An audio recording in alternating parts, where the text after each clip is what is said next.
வணக்கம். இன்னைக்கு பன்னீர் சப்பாத்தி ரோல் தான் செய்ய போறேன். அதுக்கு 1 டேபிள் ஸ்பூன் பட்டர், 1 வெங்காயம் ரவுண்டா வெட்டி சேர்த்துக்கலாம். இதுக்கு கூட பாதி கேரட் பாதி கேப்சிகமும் நீல நீல வாக்குல அரிஞ்சு சேர்த்துருக்கிறேன். இதுக்கு ஒரு 1/4 தேக்கரண்டி உப்பு சேர்த்துக்கலாம். 1/4 டேபிள் ஸ்பூன் பெப்பர், ஒரு 1/2 டேபிள் ஸ்பூன் அளவுக்கு வத்தல் பொடி சேர்த்துக்கலாம்.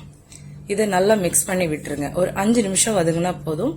அடுப்பை ஹை ஃப்ளேம்லயே வச்சிருங்க. இதுல கொஞ்சம் ஸ்பேஸ் இந்த மாதிரி விட்டுட்டு பன்னீர் சேர்த்துக்கங்க. பன்னீர் வேணா திருவியும் சேர்த்துக்கலாம்.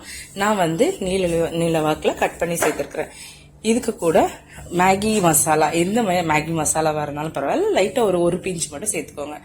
ஹை ஃப்ளேம்ல இருந்து ஒரு 5 மினிட்ஸ்ல எல்லாத்தையும் ஆஃப் பண்ணிட்டு சப்பாத்தி கூட மயோனைஸை ஸ்ப்ரெட் பண்ணி ஸ்டஃபிங்கை ரெடியான ஸ்டஃபிங்கை சூடாவே வச்சு ரோல் பண்ணி கொடுங்க. அவ்வளோ அட்டகாசமா இருக்கும்.